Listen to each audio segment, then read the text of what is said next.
Prime 18 news लगातार किसानों की समस्या को दिखा रहा है। वहीं आज हम जो चीज़ आप लोगों को दिखाने वाले हैं, पहले उसके बारे में आपको बता दें कि एक नारा जय जवान जय किसान।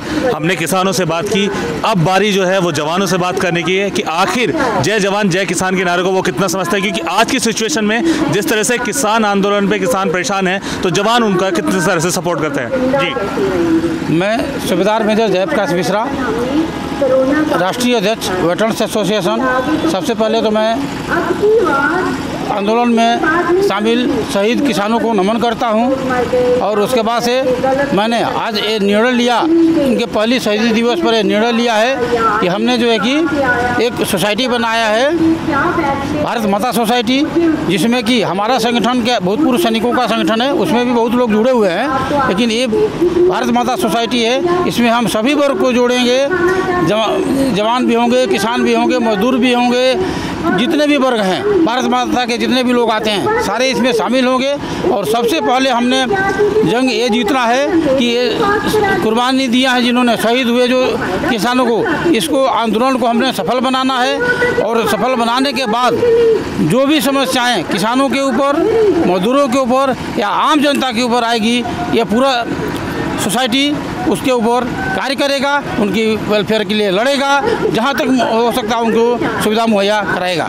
जिस तरह आप बता रहे हैं कि एक समिति बनाई जाएगी, आप अभी बता रहे हैं बना लिया गया है, तो अभी के माहौल को देखकर आप क्या कर रहे हैं? क्योंकि लगातार आप देख रहे हैं कि आप लोग आ रहे हैं, अपना पूरा समर्थन भी दे रहे हैं, क्या चीज़ें हैं? अभी के माहौल को देखते हुए तो हमने समिति बनाई है और हमारे साथ सभी जुड़ गए हैं। सारे वर्ग के जो लोग हैं, अलग अलग अध्यक्ष हैं, जो अलग अलग मोर्चा के जो अध्यक्ष हैं, सारे हमारे में जुड़ गए और इस सोसाइटी के माध्यम से हम लड़ेंगे इनके लिए। और सबसे पहले हम किसानों को ही पहले सफल बनाएंगे इस आंदोलन को। इनको तीनों बिल को वापस करवाएंगे और एमएसपी लागू करवाएंगे। एमएसपी से निर्धारित मूल्य से कम वालों के लिए कानून बनाया जाएगा, तभी इसको छोड़ा जाएगा। अन्यथा 26 जनवरी पर नेताओं के साथ सभी परेड में जवान और किसान ही वहाँ बैठेंगे। तो जिस तरह से आप भी लगातार किसानों से वार्तालाप करते रहे, क्या लगता है कि किसान किस तरह की परेशानी देख रहे हैं? क्योंकि जिस तरह से जवान जो है बॉर्डर पर अपनी परेशानी को देखता है, क्या यहाँ किसान किस तरह की परेशानी फेस कर रहे हैं? देखिए, परेशानी तो है, जैसे कि आप देख ही रहे हैं 3-4 डिग्री का टेम्परेचर चल रहा है, ठिठुराती हुई रातें हैं,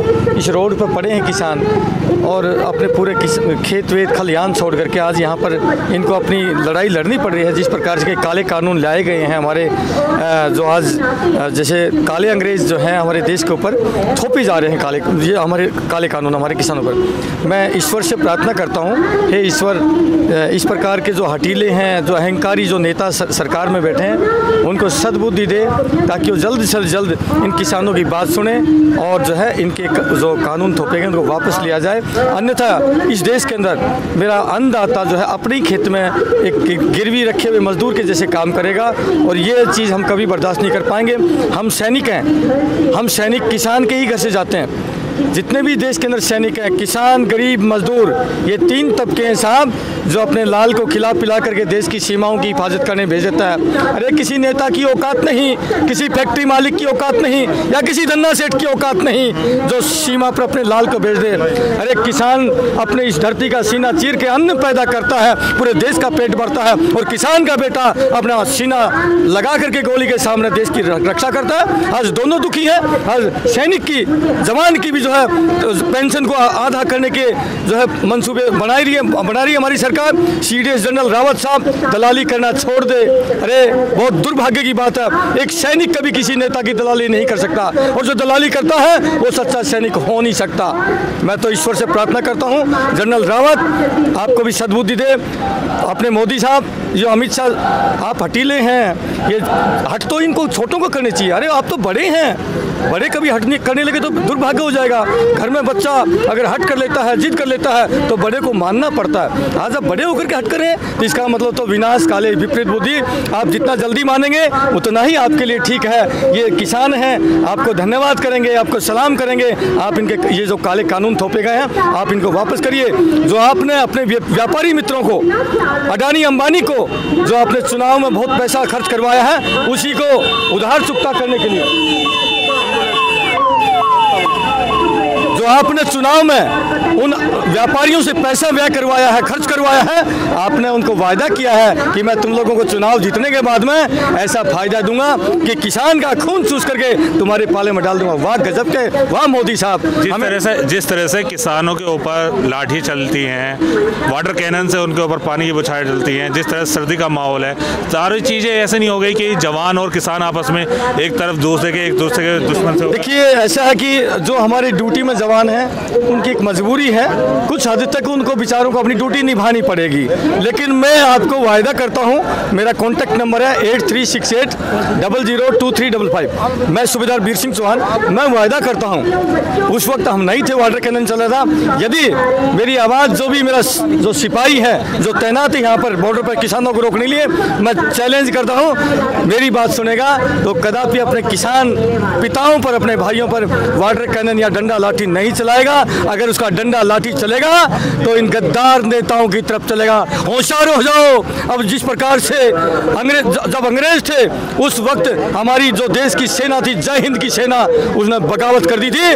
आज वक्त आ चुका है मेरे सैनिक भाइयों, इन काले अंग्रेजों के खिलाफ हमें भी जो है कुछ करना पड़ेगा, अन्यथा ये हमारे ही हाथों से दमनकारी नीति से हमारे पिताओं का, हमारे भाइयों का दमन करवाएंगे, जो कि अनर्थ हो जाएगा। इसलिए मैं आपसे प्रार्थना करता हूं, आप एक भी डंडा आपका इन किसानों पर नहीं चलना चाहिए। मैं आपसे प्रार्थना करता हूं, विनती करता हूं, मैं आपका भाई हूं, मुझे पूरा यकीन है आप ऐसा कर ही नहीं सकते। आप एक धर्मकारी हैं और धर्म कभी नहीं कहता कि अपने बड़ों पर डंडा चलाओ। आप इन्हीं के बेटे हैं, आप इन्हीं के पुत्र हैं।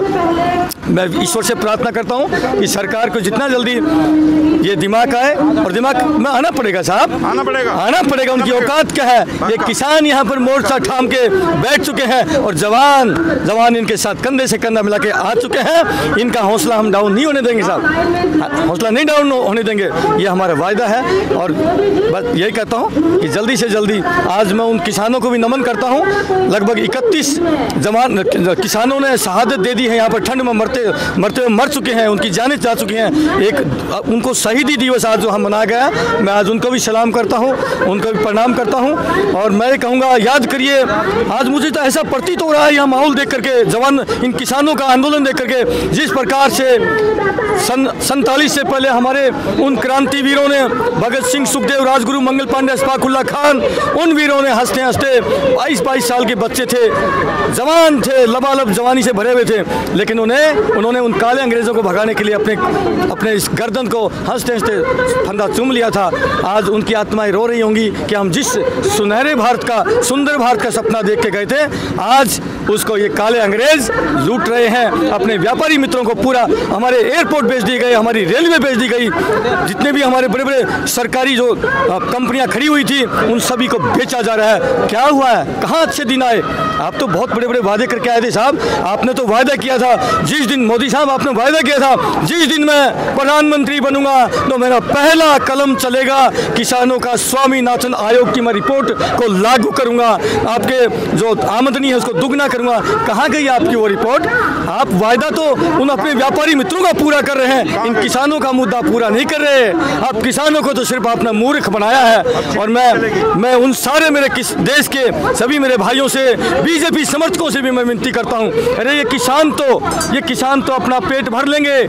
अगर पूरा का पूरा अनाज अडानी के गोडाउन में चला गया तो आज जो आप 20-25 रुपए किलो का जो आज आटा खरीद के खा रहे हैं वो आपको कम से कम 100 रुपये कम से कम आपको खरीदना पड़ेगा। अरे किसान पेट भरेगा, लेकिन जो मेरा गरीब रेहड़ी पटरी मजदूर और जो व्यापारी, छोटे छोटे व्यापारी प्लस सैलरी होल्डर, उनकी शामत आ जाएगी साहब, शामत आ जाएगी, उनका पेट भरना दुर्लभ हो जाएगा। मैं विनती करता हूं, आप इन भोले वाले किसानों को जो आपकी लड़ाई लड़ रहे हैं, तुम्हारी भी लड़ाई लड़ रहे हैं, इनको गलत नज़र से ना देखो। सारे मेरे देश के सच्चे हिंदुस्तानी हैं, देश प्रेमी हैं, मिट्टी से जुड़े हुए लोग हैं। इनको खालिस्तानी, पाकिस्तानी, पता नहीं क्या क्या संज्ञाएं देकर इनको बदनाम किया जा रहा है। जो गोदी मीडिया है वो भी सुधर जाए।